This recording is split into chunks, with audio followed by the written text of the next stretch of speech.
আসসালামু আলাইকুম ভিউয়ার্স, আজকের ভিডিওর টপিক হলো যদি আপনাদের মোবাইল নাম্বারে আননোন নাম্বার থেকে বিভিন্ন দেশ থেকে স্ক্যামাররা কল করে, আপনাদের মোবাইলে বারে বারে কল আসে, আপনারা বুঝতে পারতেছেন না আপনাদের নাম্বারটা স্ক্যামারের কাছে কিভাবে গেল।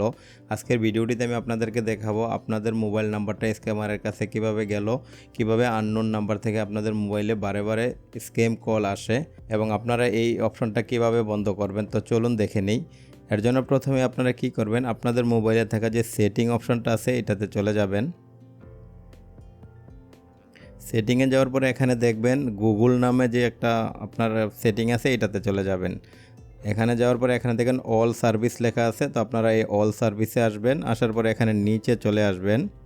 দেখেন এখানে লেখা আছে অটো ফিল অ্যান্ড পাসওয়ার্ড, এর নিচে একদম 3 নম্বরে দেখেন লেখা আছে ফোন নাম্বার শেয়ারিং। তো আপনারা এটাতে ক্লিক করবেন।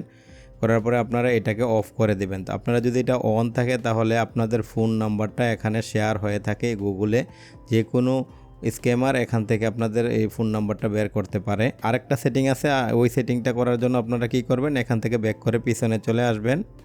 এখানে আপনার মোবাইলে থাকা যে গুগল ক্রোম অ্যাপ্লিকেশনটা আছে এটাকে ওপেন করবেন। ওপেন করার পরে উপরে দেখেন 3 ডট আছে, এটাতে ক্লিক করবেন। করার পরে এখানে নিচে দেখেন সেটিং লেখা আছে, আপনারা এই সেটিংয়ে ক্লিক করবেন। এখানে দেখেন লেখা আছে অ্যাড্রেস অ্যান্ড মোর, এটাতে ক্লিক করবেন। করার পরে এখানে দেখেন সেভ অ্যান্ড ফিল অ্যাড্রেস, এটাকে আপনি অফ করে দিবেন। যদি আপনারা এই দুইটা সেটিং আপনারা অফ করে দেন তাহলে আর আপনাদের অ্যাড্রেস এবং ইমেল নাম্বার এবং ফোন নাম্বার কোনোটাই শেয়ার হবে না, আপনাদের এটা সিকিউর থাকবে। কোনো হ্যাকার অথবা কোনো স্ক্যামার আপনাদের এই ইমেল নাম্বার এবং ফোন নাম্বার নিতে পারবে না। তো এই ছিল আজকের ভিডিওটিতে। আশা করি ভিডিওটি আপনাদের ভালো লেগেছে। ভালো লাগলে চ্যানেলটিকে সাবস্ক্রাইব করবেন, লাইক শেয়ার কমেন্ট করবেন। ধন্যবাদ।